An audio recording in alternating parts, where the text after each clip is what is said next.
नमस्कार मुलांनो, आज आपण इयत्ता 7व्या वर्गातील जे युनिट आपलं सेकंड आहे, त्याच्यातलं जे आहे आपलं टीनी टायनी हा आपण जो चॅप्टर आहे किंवा जी एखादी एक अशी छोटी स्टोरी आहे, ती आज आपण अभ्यासणार आहोत.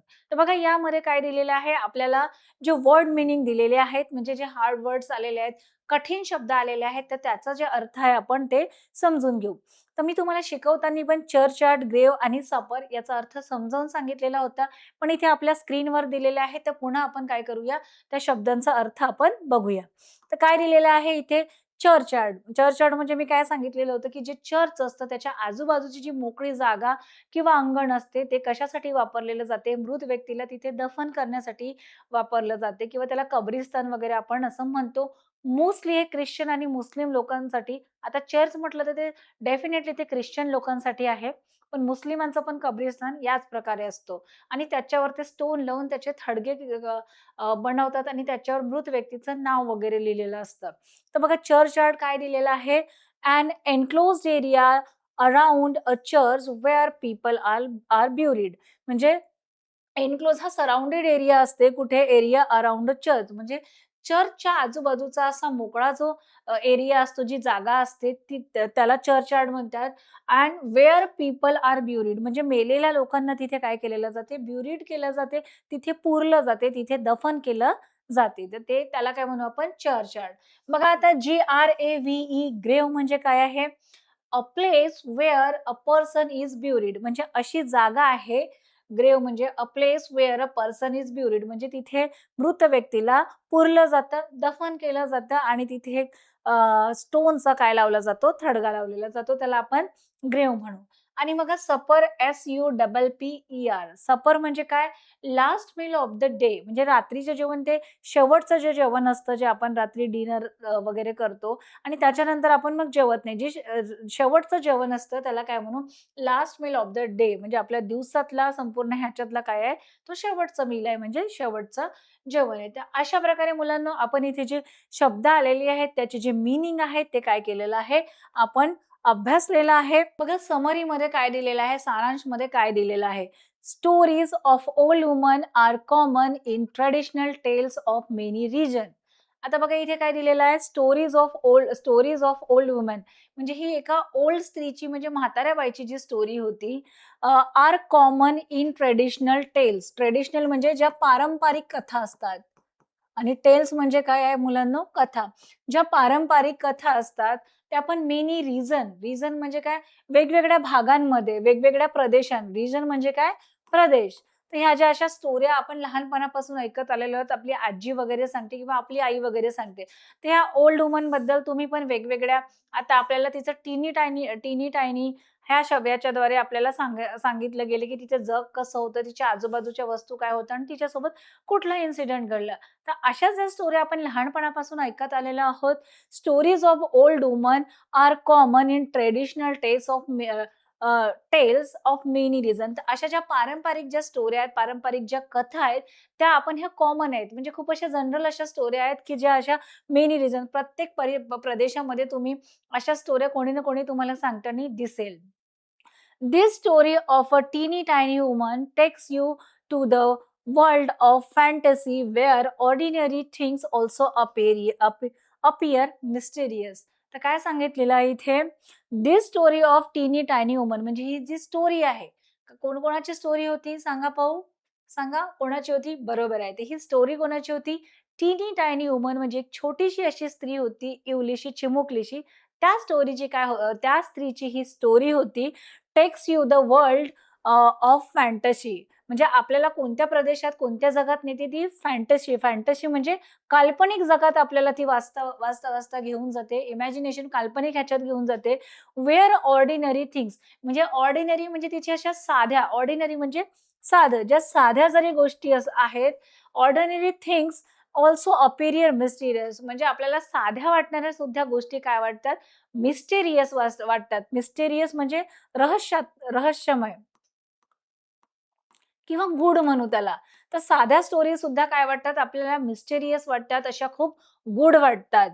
द वर्ड टीनी tiny is repeated at least 2-3 times in each sentence. तर आपण बघितलेलं आहे, एकाच सेंटेन्समध्ये हा जो टीनी टायनी शब्द दिलेला आहे, टीनी टायनी म्हणजे अगदी छोटासा, हा एका सेंटेन्समध्ये कमीत कमी 3-4 टाइम्स तो रिपीट झालेला आहे. म्हणजे वारंवार आपण काय केलेलं आहे, ते वाचलेलं आहे. तर बघा आपण काय वाचलं होतं? टीनी टायनी ओल्ड वुमन, टीनी टायनी हाउस, टीनी टायनी पॉकेट, टीनी टायनी बेड, टीनी टायनी कपबोर्ड. तर अशा प्रकारे टीनी टायनी प्रत्येक म्हणजे सेंटेन्समध्ये ज्याही वस्तू वापरल्या आहेत, त्या वस्तूच्या आधी टीनी टायनी वापरलेला आहे. ती टायर्ड सुद्धा झाली म्हणजे ती थकली तर टीनी टायनी टायर्ड, असं घाबरली आहे ते टीनी टायनी बिट फ्रायटेंड असं वापरलेलं आहे. म्हणजे सगळ्याच्या ज्या सेंटेन्समध्ये हा जो टीनी टायनी वर्ड आहे, शब्द आहे हा 3 to 4 टाइम्स एका सेंटेन्समध्ये म्हणजे एका वाक्यामध्ये काय झालेला आहे, तो वापरलेला दिसतो आहे आपल्याला. तर बघा at least 2-3 times in each sentence the voice from the voice from the cupboard. तर आता बघा in each sentence the voice from the cupboard. आता बघा आपल्याला प्रत्येक 3-4 सेंटेन्स 3-4 वेळा रिपीट झालेला दिसतो आणि the voice from the cupboard म्हणजे आपल्याला कपबोर्ड म्हणजे अलमारीतून जो आवाज आलेला आहे, गिव्ह मी माय बोन, गिव्ह मी माय बोन म्हणजे आपल्याला 3दा तो सुद्धा शब्द काय झालेला आहे, रिपीट झालेला आहे. तर बघा हा जो गिव्ह मी माय बोन म्हणजे मला माझं हाड तू काय कर, परत कर. तर क्रिएट्स मिस्ट्री. तर हा जो शब्द आहे हा काय काय करतो? क्रिएट करतो. मिस्ट्री म्हणजे गूढता, रहस्यमयता काय करतो तो असं आपल्याला म्हणजे भासवतो, की समथिंग इथे काहीतरी वेगळं घडतंय, काहीतरी असं मिस्टेरियस, रहस्यमय जे आपल्या डोळ्याला दिसत नाही आणि फक्त ते हाड ठेवलं म्हणून गिव्ह मी माय बोन असा जो आवाज येतो, तर हा शब्द आहे तो काय करतो आपल्याला क्रिएट मिस्ट्री म्हणजे गूढता, रहस्यमयता काय करतो आपल्याला दर्शवतो आणि आपल्याला पण तसा भास होतो, की काहीतरी इथे भूत आहे किंवा काहीतरी असं वेगळं आहे असं आपल्याला काय होतं त्याचा भास होतो. However at the end the teeny tiny woman gathers courage and shouts in the loudest possible voice take it. तर काय होतं शेवटी, की आपण बघितलं होतं स्टोरीमध्ये, की ती काय घाबरलेली असते आणि तिचं जे एक छोटंसं क्लोथ्स असते, तर तिथे ते टीनी टायनी हेड असते, छोटंसं डोकं त्याच्या खाली ती लपवते. सेकंड टाईम आवाज येतो, सेकंड टाईम ती पूर्ण चेहराच त्याच्या खाली लपवते. अशी घाबरते, घाबरते जेव्हा थर्ड टाईम तिला आवाज येतो, की ती ठरवते. काय ठरवते? However at the end the teeny tiny woman म्हणजे ती शेवटी काय ठरवते? गॅदर्स करेज. गॅदर करेज म्हणजे काय? हिंमत. ती शेवटी हिंमत काय अशी एकजूट करते. गॅदर्स म्हणजे हिंमत अशी आणते स्वतःमध्ये अँड शाउट्स आणि अशी खूप जोराने ओरडते बघा. And shouts in the loudest possible voice take it म्हणजे तिला जेवढ्या जोराने बोलता येईल, जेवढ्या मोठ्या आवाजाने लाउडेस्ट म्हणजे जेवढ्या मोठ्या आवाजाने तिला बोलता येईल, तर ती काय करते, तेवढं ती मोठ्या आवाजात बोलते आणि शेवटी काय म्हणते, "टेक इट. तुला तुझं हार्ट पाहिजे? Take it. घेऊन जा." असं म्हणते. तर बघा याचं जे एंड दिलेलं आहे, ते पण असं छान दिलेलं आहे, की शेवटी ती एवढ्या ह्याच्याने जाते बिचारी, बोन आणते ती रात्री म्हणते, की "मी ह्याचं जे लास्ट मील आहे, ते माझं हे असेल." मग छान आराम करते. त्या आवाजामुळे ती थोडीशी डिस्टर्ब होते, फ्रायटेंड होते, घाबरते.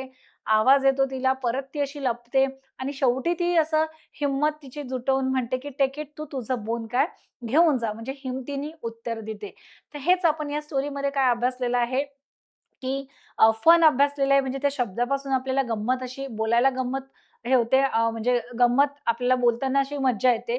सेकंड थिंग तिथे जे मिस्टेरियस हा जो शब्द दिलेला आहे म्हणजे गूढता असं दर्शवते. ते एका बोन तिच्या अलमारीतून आवाज येतो आणि आपल्याला असं वाटते मिस्टेरियस काहीतरी रहस्यमय आहे. त्याच्यात ती घाबरते परत आणि शेवटी ती काय त्याचं उत्तर कसं देते, की ती हिंमत एकवटते आणि म्हणते, की "टेक इट, तू घेऊन जा." तर ही बघा मुलांनो अशी काल्पनिक जी स्टोरी आहे ज्याच्यात आपण फन, मिस्ट्री म्हणजे आपण गूढता हे सगळं काय केलेलं आहे, अभ्यासलेलं आहे. डेफिनेटली तुम्हाला ही जी स्टोरी आहे ती आवडलेली असेल आणि तुम्ही शिकताना ही स्टोरी एन्जॉय केली असेल आणि तुम्हाला समजली सुद्धा असेल.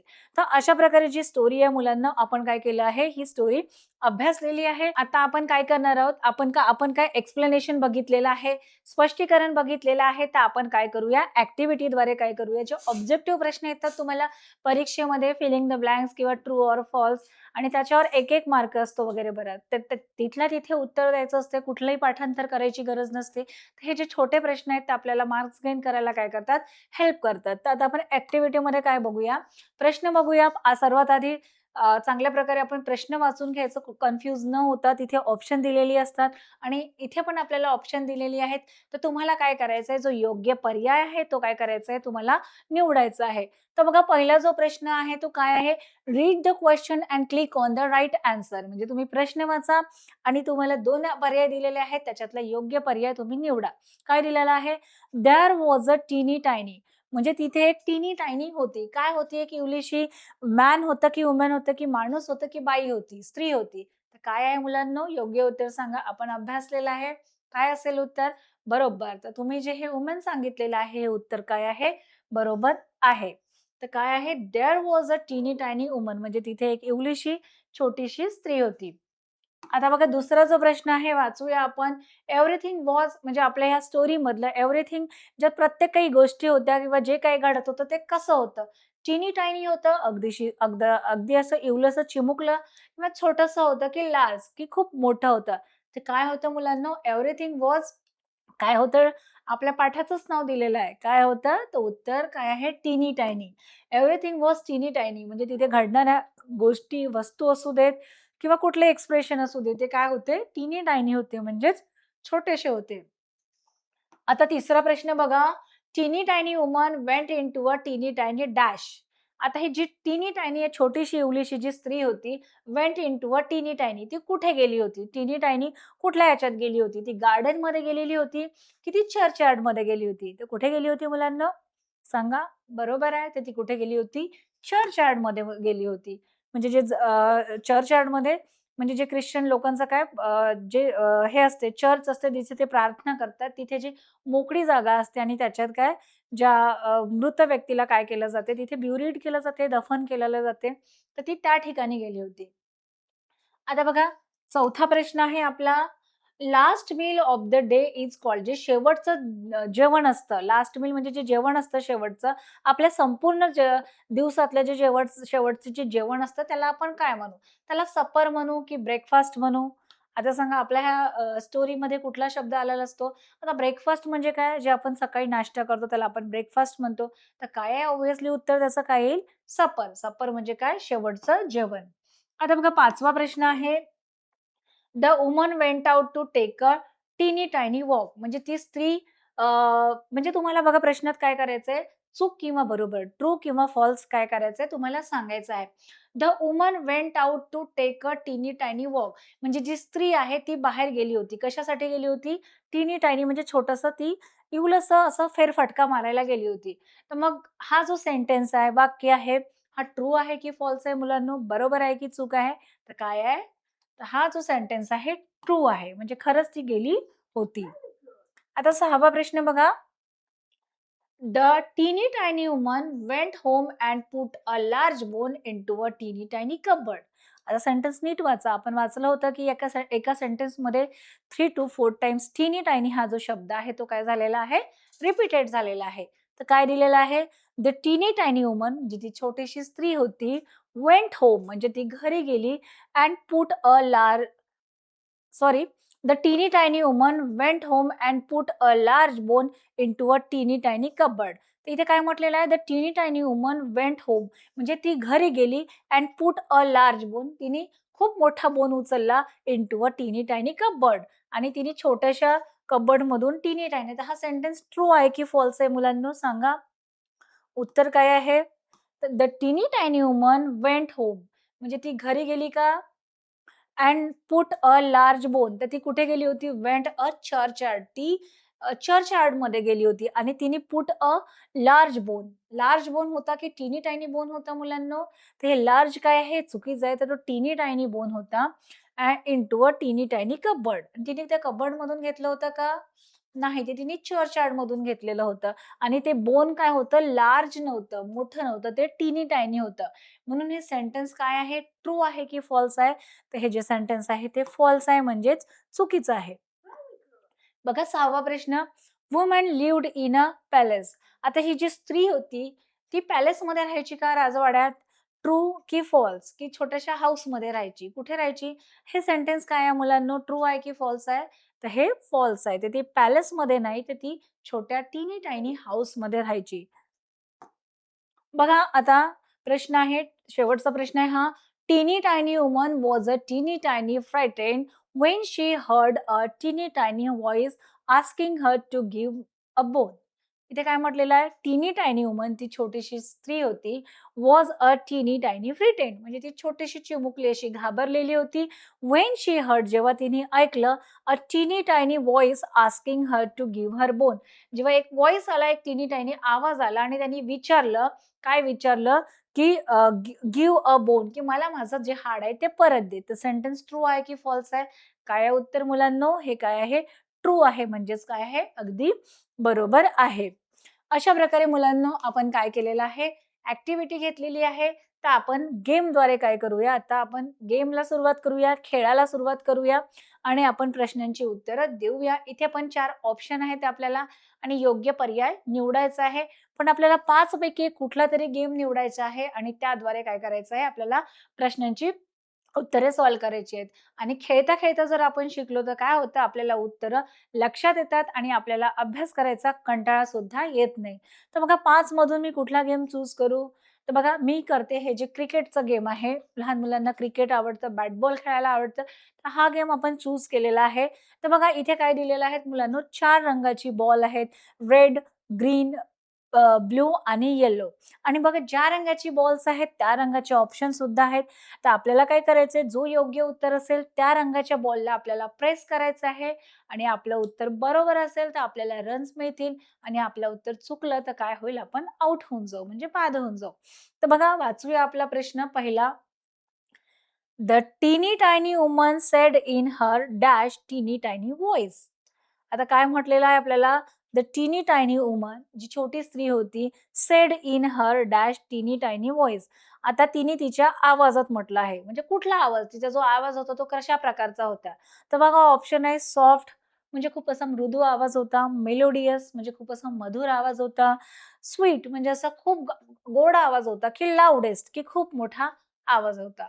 तर काय येईल याच्यातून तुम्हाला काय वाटतं, की चारही मधून कुठला म्हणजे जो पर्याय असेल तो बरोबर आहे? परत एकदा प्रश्न वाचूया. The teeny tiny woman said in her dash टीनी टायनी व्हॉइस. ती छोटीशी स्त्री होती, तिने तिच्या आवाजात असं व्हॉइसमध्ये म्हटलं. तर कसा व्हॉइस होता मुलांनो? सॉफ्ट, मेलोडियस, स्वीट की लाउडेस्ट? तर कसं होतं? शेवटी तिने कशा आवाजात म्हटलं?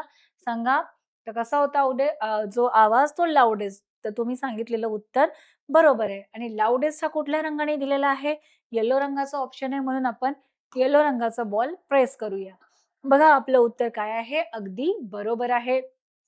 आता बघा दुसरा जो प्रश्न आहे, the old lady is writing a play which is an auxiliary verb. आता सर्वप्रथम याच्यात समजून घेऊया, की ऑक्झिलिअरी वर्ब म्हणजे काय होतं? तर ऑक्झिलिअरी वर्ब म्हणजे काय असतात? हेल्पिंग वर्ब जे असतात. तर हेल्पिंग वर्ब मोस्टली आपण प्रेझेंट कंटिन्युअस, पास्ट कंटिन्युअस किंवा फ्युचर कंटिन्युअसमध्ये आपण वापरतो. तर बघा इज, एम, आर हे काय आहेत? हेल्पिंग वर्ब आहेत. तर त्यालाच ऑक्झिलिअरी वर्ब म्हणतात. वॉज, वर हे काय आहेत? हेल्पिंग वर्ब आहेत. डू, डिड हे काय आहेत मुलांनो? ऑक्झिलिअरी वर्ब आहेत, हेल्पिंग वर्ब आहेत. तर हा जो सेंटेन्स दिलेला आहे, the old lady is writing a play. तर ह्याच्यात आपल्याला काय ओळखायचं आहे? ऑक्झिलिअरी म्हणजे हेल्पिंग वर्ब, वर्ब ओळखायचं आहे आपल्याला. तर ओल्ड लेडी काय झालं? हे नाउन झालं. रायटिंग त्याला आय-एन-जी लागलेला आहे, तर हे वर्ब प्लस आय-एन-जी आहे आणि हे काय आहे? ओ म्हणजे सॉरी मग हे बाकीचं जे सेंटेन्स आहे ते. तर याच्यातून आपल्याला काय ओळखायचं आहे मुलांनो, की हेल्पिंग वर्ब कुठला आहे. हेल्पिंग म्हणजे ऑक्झिलरी वर्ब कुठला आहे? तर बघा इथे प्ले, इज आहे, लेडी आहे आणि ओल्ड आहे. तर काय आहे? तर प्ले काय झालं मुलांनो? वर्ब आहे. लेडी, ओल्ड लेडी काय झालं? हे नाउन झालं. तर इथे हेल्पिंग वर्ब कुठला आहे? तर इथे इज हे काय आहे? ऑक्झिलरी वर्ब आहे आणि ते कुठल्या रंगाने दिलेलं आहे? ते ब्लू रंगाने दिलेलं आहे. म्हणून आपण ब्लू रंगाच्या बॉलला काय करूया? टिक करूया आणि आपलं उत्तर काय आहे? बरोबर आहे. आता बघा तिसरा प्रश्न आहे. The word used to describe an action is a. म्हणजे तुम्हाला असा शब्द सांगायचा आहे असं the word used to describe an action is. Action म्हणजे जी क्रिया. आता तुम्ही चालता, बोलता, walk, run, jump, eat, sleep ह्या ज्या आपण काही ॲक्शन करतो, आपण ज्या क्रिया करतो. तर त्या शब्दाला म्हणजे ह्या ज्या क्रिया ॲक्शन आहेत त्याला डिस्क्राईब करण्याला, त्याचं वर्णन करायला जो शब्द वापरतो तो कुठला आहे? त्याला वर्ब म्हणतो का आपण? प्रोनाउन म्हणतो का? नाउन म्हणतो की ॲडव्हर्ब. तर वर्ब म्हणजे काय, ज्या क्रिया असतात. प्रोनाउन म्हणजे सर्वनाम, नाउन म्हणजे नाव आणि ॲडव्हर्ब म्हणजे क्रियाविशेषण. तर इथे काय विचारलेलं आहे? The word used to describe an action is, म्हणजे जे ॲक्शन आपली क्रिया जी डिस्क्राईब करते तर त्याला काय म्हटलं जातं? तर त्याला वर्ब आपण असं म्हणतो. तर बघा वर्ब हे योग्य उत्तर आहे आणि ते आपण आता रेड बॉलला प्रेस करूया. बघूया आपलं उत्तर बरोबर आहे का? तर अगदी आपलं उत्तर काय आहे मुलांनो? बरोबर आहे. चौथा प्रश्न बघा, there was a teeny tiny.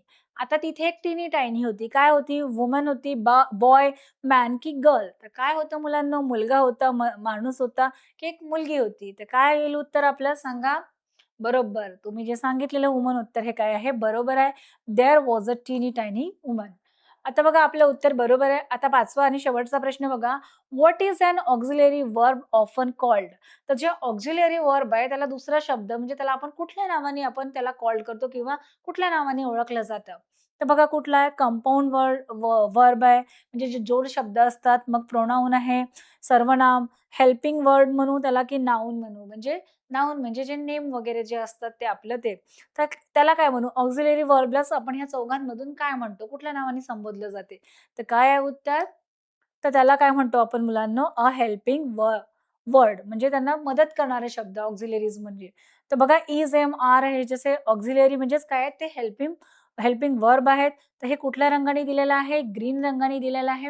आणि अशा प्रकारे आपण काय केलेलं आहे? हे खेळ जे आहे ते पूर्ण केलेलं आहे आणि प्रश्नांची उत्तरं सोडवलेली आहे. यानंतर मुलांनो आपण ही छोटीशी टेस्ट आहे. टेस्ट आहे तुमची 5 मार्काची आणि 5ही प्रश्नांची उत्तरं तुम्हाला काय द्यायची आहे? ही जी इथे वेळ दिलेली आहे आणि तुम्हाला उत्तरं द्यायची आहेत. बघा what is an auxiliary verb often called? तर ज्या ऑक्सिलरी वर्बला काय म्हणतात? आत्ताच आपण लेटेस्ट गेममध्ये हा प्रश्न वाचलेला आहे. त्याला compound verb, helping verb, word, pronoun की नाउन? तर काय म्हणतात मुलांनो त्यांना? त्याला काय म्हणतात? हेल्पिंग वर्ड म्हणतात. म्हणून हे ऑप्शन आपण क्लिक केलेलं आहे. आता नेक्स्ट बघूया. The old lady is writing a play which is an auxiliary verb. The old lady is writing a play. तर ह्याच्यात जो आहे त्याच्यात आपल्याला तुम्हाला ऑक्सिलरी म्हणजे हेल्पिंग वर्ब ओळखायचा आहे. आता प्ले आहे, लेडी आहे, इज आहे की ओल्ड आहे? हा अभ्यासलेला आहे आणि शेवटच्या प्रश्नामध्ये पण मी तुम्हाला समजावून सांगितलेलं आहे. तर काय येईल हेल्पिंग वर्ब? तर मुलांना जो इज आहे हा काय आहे? हेल्पिंग वर्ब आहे. तिसरा प्रश्न बघा. The teeny tiny woman said in her dash टीनी टायनी व्हॉइस. तर बघा, जी टीनी टायनी जी लेडी होती, ओल्ड वुमन जी स्त्री होती, तिचं तिने ज्या व्हॉइसमध्ये ज्या आवाजात म्हटलं, तो कसा आवाज होता? सॉफ्ट मृदू होता, स्वीट गोड होता, मेलोडियस मधुर होता की लाउडेस्ट खूप मोठा आवाज होता? तर काय आहे उत्तर त्याचं मुलांनो? लाउडेस्ट म्हणजे काय? खूप मोठा असा आवाज होता. बघूया. The word used to describe an action is. आता तुम्हाला असा शब्द सांगायचा आहे. The word used to describe an action is म्हणजे आपण ज्या क्रिया करतो, ज्या ॲक्शन आहेत, म्हणजे ज्या जंप जंप आहे, वॉक आहे, टॉक आहे, तर त्याला म्हणजे आपण जो ॲक्शन म्हणतो किंवा क्रिया म्हणतो, त्याला कुठला शब्द म्हणतो आपण? वर्ब म्हणतो, नाउन म्हणतो, प्रोनाउन म्हणतो की ॲडव्हर्ब म्हणतो? तर त्याला कुठला शब्द म्हणतो मुलांनो आपण? त्याला म्हणतो आपण वर्ब हा शब्द आपण त्याला म्हणतो. तर बघा आता शेवटचा प्रश्न बघा. There was a teeny tiny. तर टीनी टायनी काय होती? वुमन होती, मॅन होती, बॉय की गर्ल? तर काय होतं मुलांनो? टीनी टायनी वुमन होती. तर बघूया आपले जे 5ही प्रश्न आहेत ते बरोबर आहेत की नाही? तर बघा आपण जे 5ही प्रश्न सॉल्व्ह केलेली आहेत ते अगदी बरोबर आहेत. आपला कुठलाही प्रश्न चुकलेला नाही. तर आपण आता याचा जो शेवटचा प्रश्न आहे क्वेशन आन्सर म्हणजे प्रश्नांची उत्तरं ते काय करूया आपण आता अभ्यासूया. इथे 4 प्रश्न दिलेली आहेत मुलांनो. तर बघा त्याच्यातला हा पहिला प्रश्न आहे. सर्वप्रथम आपल्याला प्रश्न वाचायचा आहे आणि समजून घ्यायचा आहे. बघा व्हाय इस the teeny tiny voices speech given in a larger type every time. इथे काय म्हटलेलं व्हाय इस the teeny tiny voices speech given in a larger type every time. इथे म्हटलेलं आहे की व्हाय is the teeny tiny voices म्हणजे टीनी टायनी हा जो शब्द आहे speech given in a larger type every time म्हणजे इथे लार्जर म्हणजे हा प्रत्येकदा हा शब्द जो आहे वारंवार रिपीट का झालेला आहे? लार्जर टाइम हा शब्द का बरं? एव्हरी टाइम म्हणजे एका सेंटेन्समध्ये तो 4 वेळा आलेला आहे ना, प्रत्येक पूर्ण स्टोरीमध्ये बघाल तर खूपदा आलेला आहे. तर का बरं हा लार्जर टाइम घेण्यात आलेला आहे? तर का बरं असेल? का बरं असेल मुलांनो, की हा जो एक शब्द आपण वारंवार रिपीट करून घेतला तर काय होतं, ती स्टोरी काय होते आपल्याला लक्षात राहते आणि याच्यात फन वाटतो म्हणून मुलं काय करतात परत परत ते रीडिंग करतात आणि त्यांना मज्जा येते. यामुळे काय होतं तुमची रीडिंग जे आहे ते किंवा काय होतं रीडिंग म्हणजे तुम्हाला वाचायला आवडेल आणि तुमचा इंटरेस्ट तिथे काय राहील टिकून राहील. तर बघूया इथे उत्तर. The teeny tiny voices speech is given in a larger type every time to show loudness and express threat in the voice. तर इथे काय सांगितलेलं आहे, जो शब्द दिलेला आहे, the teeny tiny voices speech is given in larger type. म्हणजे हा खूपदा बोलला गेलेला आहे. स्पीच म्हणजे बोलणे. हा शब्द बरेचदा बोलला गेलेला आहे. In every time to show loudness, म्हणजे याच्यात लाउडनेस म्हणजे मोठा आवाज आपल्याला दर्शवला आहे. And express threat in voices, आणि आपला जो threat in express voice express express threat in voice म्हणजे आपल्यातला जो बोलताना जो लाउडनेस क्रिएट झालेला आहे आणि एक जो व्हॉइस आपल्याला येतो, तर ते आपल्याला इथे दर्शवते. आता बघा, जो दुसरा प्रश्न आहे तो बघूया. Give a few more compound words like a teeny tiny, म्हणजे तुम्हाला असं कंपाउंड वर्ड जोड शब्द सांगायचे आहेत. जसं इथे टीनी टायनी. आता बघा आपण असं चिट चॅट, डिंग डोंग, टिंग टॉंग असं येतं. हे काय आहेत? असे त्याचं रायमिंग असं हे आपल्याला वाटतं. तर हे जोड शब्द आहेत. तर टीनी टायनी सारखेच आपल्याला शब्द सांगायचे. तर कुठलं डिंग डोंग आहे, चिट चॅट आहे, हिकोरी डिकोरी तुम्ही पोएममध्ये मोस्टली असं वाचलेलं असाल. तर बघा कुठले शब्द आहेत ते? इंची विंची, दुसरा आहे टिक-टॉक, फ्लिप-फ्लॉप, हिकोरी-डिकोरी, चिट-चॅट, क्रिस-क्रॉस, डिंग-डॉंग, बौ-वाव. तर बघा अशा प्रकारे हे शब्द काय आहेत मुलांनो? कंपाउंड वर्ड आहेत, जे आपल्याला पाठामध्ये आले त्याच्याशीच रिलेटेड बघा. इन्सी-विन्सी, टिक-टॉक, फ्लिप-फ्लॉप, चिट-चॅट, डिंग-डॉंग, हिकोरी-डिकोरी, क्रिस-क्रॉस आणि बौ-वाव. हे जोड शब्द आपण काय केलेले आहेत? अभ्यासलेले आहेत आणि त्या टीनी टायनी सारखेच हे शब्द आहेत. तिसरा प्रश्न, what would have happened when old woman said take it, म्हणजे तिने जेव्हा म्हटलं की टेक इट घेऊन जा तुझं हाड, तर त्याच्यानंतर काय घडलं? काय घडलं त्याच्यानंतर? की म्हणजे तिला भीती वाटत होती. शेवटी तिने काय केलं, की आपली हिंमत जुटवली आणि तिने म्हटलं टेक इट. तर त्याच्यानंतर काय झालं असेल? स्टोरीमध्ये आपल्याला इमॅजिन करायचं काय झालेलं असेल? टेक इट म्हटलं तर ते हाड कुठे गेलं असेल? त्याचा चर्चयार्डमध्ये गेलं असेल, त्या ग्रेव्हच्या जवळ गेला असेल आणि तो ज्या ठिकाणी होता त्या ठिकाणी तो पोहोचला असेल. तर काय आहे? The bone must have flown back to the grave after coming out of the teeny tiny cupboard. तर काय झालेलं आहे इथे? The bone must have flown back, म्हणजे फ्लोन म्हणजे उडणे. तो काय? Must have flown back to the grave after coming out of the teeny tiny cupboard. मग काय झालं असेल? तर जे बोन आहे मस्ट हॅव फ्लोन तो उडत गेलेला असेल टू द ग्रेव्ह, म्हणजे जे कबर होती, त्याला काय म्हणू ग्रेव्ह, जे कबर होती म्हणजे जिथे पुरलेलं जाते, जे थडग्यात तिथे गेला after coming out of the teeny tiny cupboard. म्हणजे टीनी टायनी त्या छोट्याशा कबर्ड मधून तो काय झाला असेल? फ्लोन बॅक तो उडत गेला कुठे? जिथे तो होता पूर्वी चर्चयार्ड मधल्या ग्रेव्हवर होता तो तिथे जाऊन परत तिथे तो ज्या ठिकाणी होता तो त्या ठिकाणी तिथे परत गेला. तर what would have happened when the old woman said take it? The bone must have flown back to the grave after coming out of the teeny tiny cupboard. म्हणजे त्या टीनी टायनी कबर्ड मधून तो त्याच्या चर्चयार्ड मधल्या grave मध्ये तिथे परत गेला. आता बघूया मुलांनो, आपला शेवटचा प्रश्न आहे. What what would what what you should do when you find something in the street. इथे तुम्हाला विचारलंय, म्हणजे मुलांना विचारलंय, की what what you should do when you find something in the street. Street म्हणजे रस्ता. जर तुम्हाला रस्त्यावर अशी अनोळखी जर वस्तू, तुम्हाला एखादी स्ट्रेंज वस्तू दिसली, तर what what you should do म्हणजे तुम्ही काय कराल? जर रस्त्यावर तुम्हाला अशी एखादी वस्तू पडलेली दिसली, तर तुम्ही काय कराल? तुम्ही त्याला हात लावाल का? त्या वस्तूला घरी आणाल का? तर असं कराल का मुलांनो? नाही. रस्त्यावर जर कुठली अननोन जर थिंग्स पडलेली असेल, तर तिला आपण हात लावायचं नाही.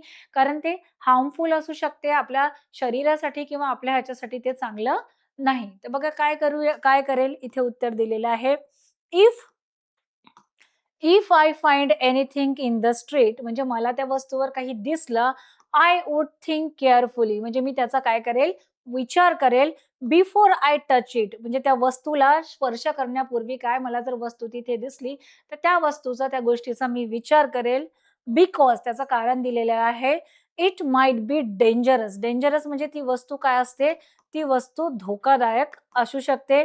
To touch or lift an unknown thing. म्हणजे तिथे काय म्हटलेलं आहे, because it might be dangerous as to touch or lift an unknown thing. जर आपण अननोन थिंग म्हणजे जी अनोळखी जी वस्तू आहे, जर आपण तिला उचललं तर ते इट माइट बी डेंजरस, ती धोकादायक असते. आपण तिला टच केलं तर आपल्यासाठी ती हार्मफुल असू शकते. So I want touch it. तर मी काय म्हणतो, की मी त्याला स्पर्श करणार नाही. Though it is attractive or valuable. म्हणजे ती कितीही अट्रॅक्टिव्ह म्हणजे कितीही मोहक असली, अट्रॅक्टिव्ह म्हणजे मोहक किंवा कितीही सुंदर असली आणि कितीही किमतीवान असली, मूल्यवान, व्हॅल्युएबल म्हणजे काय मुलांना? मौल्यवान. कितीही मौल्यवान असलं तरी आय वोंट टच इट. मी तिला स्पर्श करणार नाही. I will advise others. मी दुसऱ्यांना पण सांगेल टू रेसिस्ट टेम्पटेशन. टेम्पटेशन म्हणजे काय? म्हणजे जी मोहक, ती अशी जी मोहक जरी वस्तू असेल, रेसिस्ट म्हणजे काय? दूर राहणे. तर तुम्ही अशा आपल्याला दूर राहणे. आपल्याला ज्या मोहक वस्तू आपल्याला भुरळ पाडतात, टेम्पटेशन म्हणजे आपल्याला आकर्षित करतात, अशा वस्तूपासून पण दूर राहा, असं मी दुसऱ्याला सांगेल. हे इथे सांगितलेलं आहे. तर काय दिलेलं आहे? What you should do when you find something in the street. जर तुम्हाला रस्त्यावर अशा पडलेल्या वस्तू दिसल्या तर तुम्ही काय कराल? If I find anything in the street I I would think carefully before I touch it. काय म्हटलेलं आहे, की जर मला रस्त्यावर अशी वस्तू सापडली तर मी त्याचा केअरफुली म्हणजे काळजीपूर्वक विचार करेल बिफोर आय टच इट, त्याला स्पर्श करण्यापूर्वी. Because it might be dangerous to touch it or lift on unknown thing. जर ती अनोळखी वस्तू मी उचलली, लिफ्ट ऑन म्हणजे उचलली किंवा तिला स्पर्श केला, तर ते माझ्यासाठी डेंजरस असू शकते, धोकादायक असू शकते. So I want touch it though it is attractive or valuable. म्हणजे ती कितीही मोहक असली, अट्रॅक्टिव्ह असली तरी मी तिला टच करणार नाही.